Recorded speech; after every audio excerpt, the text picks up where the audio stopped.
देखिए, विद्युत विभवांतर या पोटेंशियल डिफरेंस किसे कहते हैं? इसे डेल्टा वी या वी से ही प्रदर्शित करते हैं। ये होता है क्या, इसे समझने के लिए पहले अरेंजमेंट समझते हैं। देखिए, एक बिंदु O है जिस पर प्लस क्यू आवेश रखा हुआ है। इसके चारों ओर इस प्लस क्यू आवेश के कारण एक विद्युत क्षेत्र बन जाएगा। तो हम मान लेते हैं इससे कुछ दूरी पर एक बिंदु A है जिस पर हमने एक प्लस क्यू नोट का परीक्षण आवेश रखा हुआ है। तो इस आवेश के कारण इस पर एक प्रतिकर्षण बल लगेगा जो कि इसे दूर हटाएगा।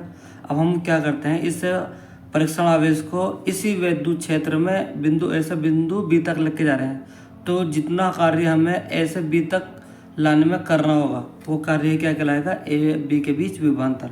तो विभवांतर क्या हो जाएगा, V B minus V A, B पर विभवांतर और ए पर विभवांतर बराबर किसका हो जाएगा, इनको किया गया कार्य और परीक्षण आवेश। अगर हम परीक्षण आवेश क्यू नोट को 1 मान लें, 1 कूलाम, तो V B minus V A बराबर क्या हो जाएगा, डब्लू, जिस हमने इसकी परिभाषा दी है। ठीक है, चलिए अब विद्युत विभव समझ लेते हैं। विभव क्या होता है?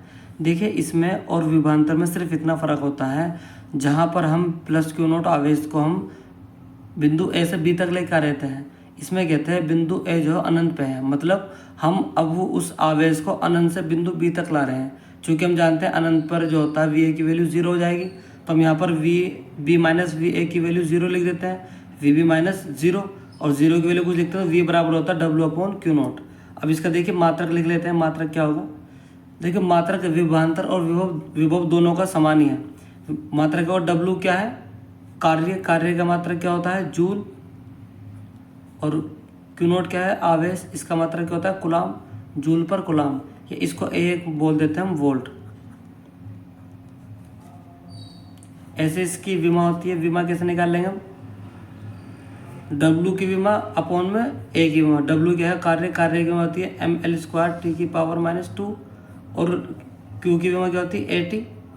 इस आगे लिख लेते हम ml² t की पावर 1 ऊपर जाएगी तो माइनस हो जाएगा, -3 A -1, ये होती है इसकी विमा।